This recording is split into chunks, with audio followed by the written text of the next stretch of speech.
In high school, Damian Lillard was short, skinny, and just a two-star recruit. After that, he played for a college nobody had ever heard of. The title of my movie is It's Dame Time. Get ready for Dame Time, a story of Lillard's unlikely road to the NBA and how he became the most clutch player of the last decade. Damian grew up on the mean streets of Oakland, where there was only one rule on the court: kill or be killed. Dame spent most of his childhood on the playgrounds and would often play against much older competition. When he saw that his older brother had a better crossover, Dame didn't stop until he perfected his. By the age of 13, he told his family he'll make the NBA, win Rookie of the Year, and become an All-Star. However, everybody just laughed at him. When he joined the varsity team as a high school freshman, Lillard was only 5'5". By the end of his sophomore season, he was 5'9". But he wasn't the guy and didn't get much playing time. Dame's coach even told him that his chances of making the NBA are zero. Thankfully, Dame got plenty of playing time for the local youth club named Oakland Rebels, and it was with the Rebels when he made his first game-winning shot, which was both embarrassing and educational. The Rebels played a local tournament and were the underdog in an elimination game against Jared Bayless, a future NBA player. Dame was the best scorer on the Rebels, but far from a star, and nobody gave him much attention next to Bayless, and it all came down to the final possession.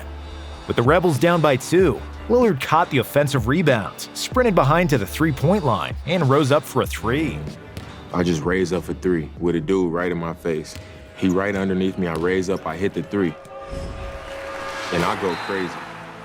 And it was the birth of Dame Time, with one big difference. When he hits a game winner in the NBA, Lillard is super calm and ice cold, never showing too much emotion. But back in that tournament as a high school junior, Lillard went wild. After he hit the shot, he took off his jersey and started screaming in excitement, which was the worst thing he could have done. There were still 2 seconds on the clock when his shot went in, and when the ref saw him shirtless, Dame got a technical, and the opponents got 2 free throws. Bayless converted both freebies, the Rebels lost the game, and Lillard felt huge embarrassment, swearing that he'll never get out of control like that again. As a high school senior, Lillard averaged 22 points and 5 assists per game, but due to the fact he was listed at 6 feet and only 165 pounds, no big school gave him a serious look. Dame was considered a 2-star recruit, and he only received college offers from 4 schools. In the end, he chose a little-known university in Utah called Weber State because they were the first school that believed in him and offered him a scholarship. As a freshman, Lillard wasn't all that, and he averaged just 11 points. But the next season, he improved to 20 points per game and led the Wildcats to the conference championship and was named Conference Player of the Year. My experience at Weber State, I thought it was a great experience. I liked the fact that I was around great people. The community, they really accepted me. My coaches treated me the same way they treated me when they recruited me, and the team was really like a family. Still, it was a small school in a weak conference, and it wasn't like he was dropping 20 a night against Duke and Kentucky. But in his junior season, Dame continued with great form, and his name started appearing on the NBA draft boards. And then disaster struck. Dame broke his foot and was ruled out for the season. After the injury, Lillard's name immediately disappeared from all mock drafts. My junior year, I break my foot. Like right when I thought I was about to be able to just enter the draft, I break my foot, and then I look at the draft boards and my name ain't on there no more. And while most players would get discouraged and believe their NBA chances were gone, Dame was more motivated than ever before. The injury humbled him and proved to be a blessing in disguise. He realized how much he missed the game, which made him work even harder. I knew people would doubt me after that, after I broke my foot, because it was already a lot of doubt, because I was coming from a smaller school. I really tried to find things that I could, help myself with without having to be on the floor. That was the first time he started lifting weights, which improved his upper body. And he's been going to the gym religiously ever since. Other than the gym, Dame was also on the court every day. He was shooting from a chair, which added more arc to his shot and enabled him to shoot with more range. He even dribbled the ball in a walking boot, doing ball handling drills on one leg until his arms started hurting. So when the next season started, Lillard didn't need any time to get back in shape. He returned physically stronger, with better ball handling, and with an improved shot. As a redshirt junior, Dame averaged 24.5 points and finished second in the nation in scoring, winning another Player of the Conference award. Before the 2012 draft, a 6'2" Lillard was considered the top point guard in his draft class. And in the end, he was the first point guard selected, with the 6th overall pick, and he joined the Portland Trail Blazers. The Portland Trail Blazers select Damian Lillard of Weber State University. Even though he was from Oakland, like Gary Payton and Jason Kidd, Dame was not loud when he arrived in the NBA. He just kept his head down and kept working. Lillard did not impress with his voice, but from his very first game, it became clear that this kid would be a serious player. In his debut, Dame scored 23 points with 11 assists. He didn't change his facial expression. He didn't scream. He just had that icy confidence about him, and he delivered every night. Back to Lillard. Lillard for the win. Lillard kept a promise to his mother and won Rookie of the Year, and did so in a spectacular fashion. In a draft class with Anthony Davis, Bradley Beal, and Andre Drummond, Lillard became just the 8th player in NBA history to win every Rookie of the Month award, and just the 4th player to win Rookie of the Year unanimously. In his first season, he led all rookies in scoring, assists, minutes played, and three-point field goals made.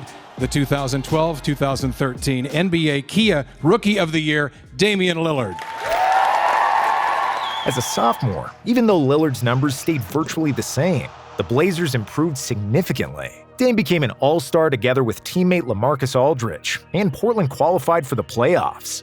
In the first round, they squared up against the Rockets, who had Harden and Howard, and who were considered heavy favorites. But after 5 games, the Blazers led 3-2 and were in the position to win their first playoff series in 14 years. With just 0.9 seconds to go in Game 6, the Rockets had a 2-point lead, and it seemed like they would force Game 7. Unfortunately for the Rockets, the Blazers had Lillard. A 3 wins the series.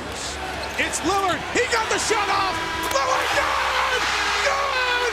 And the Blazers win the series. Everybody expected the ball to reach Aldridge's hands because he was Portland's best player.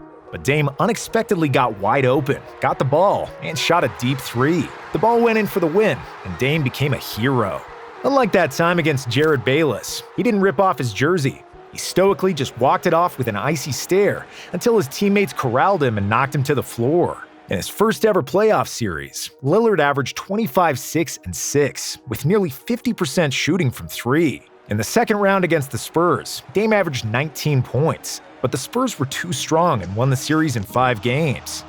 In Damian's third season, he again featured virtually the same stats of 21 points and 6.5 assists per game, making his second All-Star team. Can he shut him down like he did last year? Lillard fires. Oh, are you kidding me? At the horn. But after a disappointing first-round playoff exit, the Trailblazers came to a crossroads. 4 of the 5 starters, led by LaMarcus Aldridge, left the team. Lillard was the only one left, and it seemed like Portland would be bad for a long time. Except the space opened up for another great draft pick, CJ McCollum. CJ blossomed as a starter, and the Blazers again had 2 players who guaranteed 20 points each night. Lillard improved his numbers to 25 points and 7 assists per game, and Portland didn't skip a beat, making the postseason for the 3rd straight time. In the playoffs, they got past the Clippers, but then lost to the Warriors, despite 31 points per game from Dame. In 2017, Lillard improved his regular season averages to 27 points, but somehow missed the All-Star game for a 2nd straight year. The Blazers weren't very good. That's why they decided to trade for center Jusuf Nurkic, someone who runs well, controls the defensive boards, and sets great screens. With the Bosnian beast on the inside, the Blazers made the playoffs. But in the first round, they got swept by the almighty Warriors. Next season was more of the same. Lillard averaged 27 and 6, and this time he did make the All-Star and All-NBA first team. The Blazers were 3rd in the West, but this time it was the Pelicans who swept them from the first round of the playoffs. We lost in the first round, and we got swept with home court advantage. So it was like, after we lost in New Orleans, I was just hurt for like a month. I didn't want to watch basketball or nothing. I just was hurt. One of the main reasons for the Blazers' playoff failure was the fact that Lillard could not solve the opponents doubling him in the pick and roll. He finished that series with only 18 points on horrible 35% shooting, 30% for 3, and only 19 assists to 16 turnovers. It was a huge disappointment in how inefficient and helpless Dame and McCollum were in the playoffs. and the dooming questions started to arise. Should Dame ask for a trade? But as you can probably guess, Dame didn't do that. He worked tirelessly over the summer to improve his game. He watched hours of video of the playoffs and the entire season. In the following year, he returned as a fitter and better player. This is for the win! And soon became one of the most complete pick-and-roll ball handlers in the NBA. Lillard became a master in reading the pick-and-roll coverage and started making great decisions against every scheme designed to stop him. He is now able to anticipate trap defenses and kick the ball out before the double comes, or he patiently waits for it to come, only to split the double and pass to an open teammate. If a team uses drop coverage against him, Dame will just shoot over the top and kill you from the outside. He became very comfortable with the step-back shot, which is arguably one of the best in the NBA. In one-on-one situations, Lillard has excellent hesitation dribbles that free him up, or he'll just turn on the nitro and break through his guard on the way to the hoop. For us, we proud of the way we bounced back after last year. I think it says something about the character of our group and the environment that we've created. And we also know that, we got to come out here and perform. But I think the good thing is that we were, really excited about getting back and redeeming ourselves. So just happy that we had that opportunity again. The 2019 season saw a much more patient and mature Lillard, and it was most noticeable in the playoffs. Against OKC in the first round, Dame was surgical in dissecting the Thunder defense, who threw everything against him and couldn't do much. In Game 5 of the series, the score was tied with a few seconds to go, and Lillard dribbled the ball up the floor, guarded by Paul George. The whole world expected him to drive to the basket and get a close look. So I was standing there looking at the rim, and I was like, this is a comfortable range. Dame just raised up from 35 feet and hit a buzzer beater that clinched the game and the series for the Blazers. Again, just like that shot against Houston, there was no celebration, just a cold stare, and a friendly reminder that clutch time means it's Dame time. He took one little step this way, I crossed it back over, and I jumped to the right, and I got a clean look at the rim. I was like, that's going in. In the second round, the Blazers were pushed to Game 7 against the Nuggets, but they managed to win and advance. Finally, in their first conference finals since 2000, Portland had a great chance against the Warriors, who had an injured Kevin Durant. But once again, Golden State proved to be too big a bite for the Blazers to chew. Lillard and McCollum had great moments, but Steph and the Warriors were just on another level, and they swept Portland again. In the offseason, Dame was entering the final year of his deal, and Portland was afraid that he might look for greener pastures. But Dame is a loyal guy. He chose Weber State because they were the first to offer him a scholarship.